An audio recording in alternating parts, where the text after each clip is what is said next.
Hello, and welcome to Friend or Foe, Technology in the Classroom. I am presenting this today to talk to you about how to implement technology in your classroom. We are going to learn three main things. First, let's set up our learning goals. Our first learning goal is that I will be able to explain how technology has changed over the last 20 years in the classroom. Our second goal is that I will be able to list at least 2 benefits of using technology in my classroom. And our last goal will be that I will be able to determine whether technology enhances a lesson. Let's get started. I would like you to start by thinking about what sort of technology was in the classroom when you were a student. Did you have chalkboards? Did you have a whiteboard? Were there starting to be smart boards?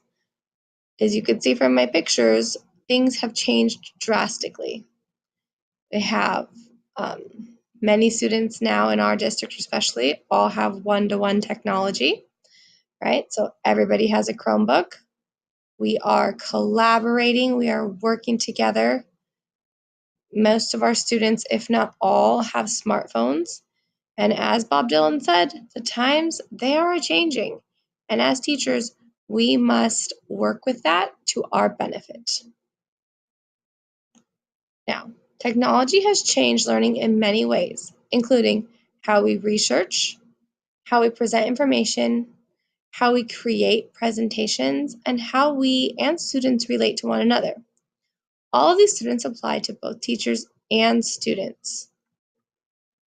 We now live in a digital world. Most research is now web-based, using everything from online journals to library databases. Many of us go to school online, which can have all of the technology online. We look at journals in libraries, we read ebooks, we read on our Chromebooks, we read on our smartphones, we read on our Kindles. We are constantly using technology. And we are connected 24 hours a day through social media and texting. According to a landmark report in 2015, students are spending an average of 6 to 9 hours a day on social media, and 95% of US teens have access to a smartphone. If you haven't already, when you go back to your classroom, I would like you to ask your students who all has a smartphone. Take a poll. I'm sure you will find that the majority of your students own one. It is also common now for students to have access to digital technology in the form of tablets or Chromebooks, and we should be utilizing this in our classroom. Some of the benefits of technology are that students and teachers can access information quickly. You can create amazing products like videos, posters, books. You can also create documents that encourage collaboration, and in the course of our teachers, it makes grading easier. I'm going to discuss these things now. So creation. I've given you some links that you can connect that will connect you to websites that allow for creation. One of my personal favorites is the Kahoot website. It allows you to make quizzes. It also has thousands of ready-made quizzes, and it allows the students to compete to see who knows the most of what you're talking about. It not only gives them points based on if they're correct or not, but who gets it the fastest. And as a teacher, at the end, you can analyze the data. Pick to Chart allows students to make graphic designs. It allows them to make posters and other presentations of information as opposed to just using Google Slides all the time. Sumo Paint is great for drawing and editing pictures, and Powtoon allows students to create cartoons with ready-made graphics. When we talk about collaboration, one of the best programs I have found is the Google Suite. Okay, it has many different programs inside of it, but some of my favorites are Google Docs, which can be used to collaborate on projects, and to create HyperDocs, which require a whole different PD session, but it allows you to create documents where students can click to go to the information and then come back and give their feedback on the same document. Slides can be used to make presentations, it can be used to make games, it can be used to make vocabulary. Slides can be used for many different things. Google Forms, I think, is great for quizzes and surveys. You can pop a couple of quick quiz questions into their ready-made template, and students get instant feedback. You can make surveys, exit tickets, find out what the students think.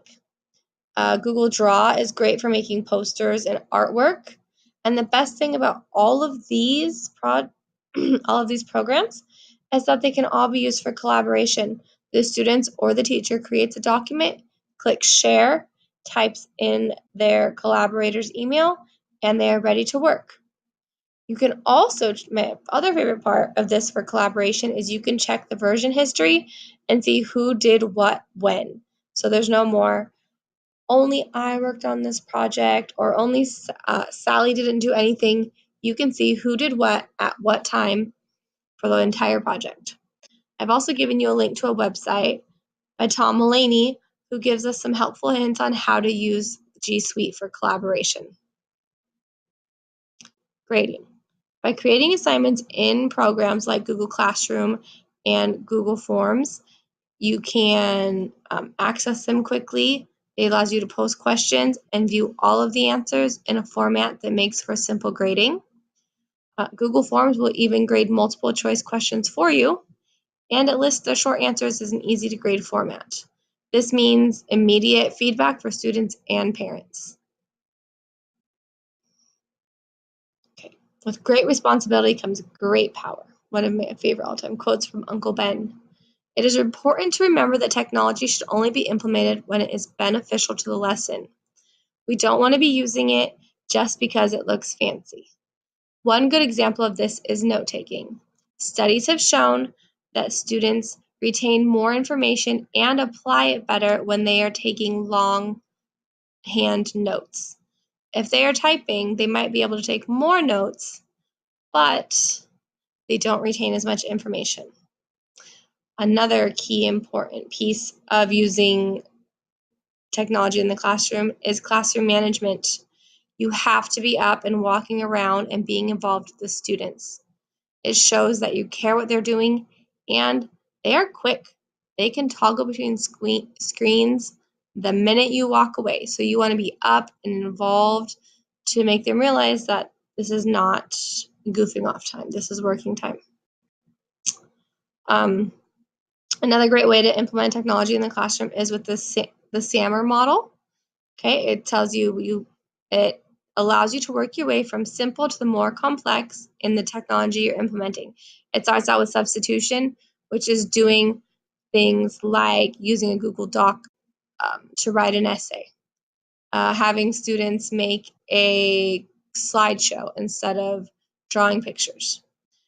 Then when you go to augmentation, you might do things like adding videos or pictures to your information. Modification is when you change what you are doing, and redefinition is when you or your students completely redefine how you do a project. It's easiest to start with substitution and work your way up from there. Okay, decisions. A simple way to decide if adding tech to your lesson plan is right for you is with an old-fashioned pros and cons list. It allows you to decide if you're adding technology because it is beneficial or just because you think you should. Here are some questions to ask yourself. Do I understand how to use this technology, and can I teach my students? Will this technology increase student engagement? Can my students use this program app responsibly? And do I have a peer who has used it successfully in the past that I can consult if needed? I feel that questions 1 and 4 are some of the most important because you need to understand the technology you're implementing before you give it to the students, because they will have questions and you will need to answer them. And a great way to learn about technology is to find a peer who is using it and ask them to help you. I hope that this presentation has been helpful, and we will be providing the presentation to you so that you can follow the links so that you can get more information on what I talked about.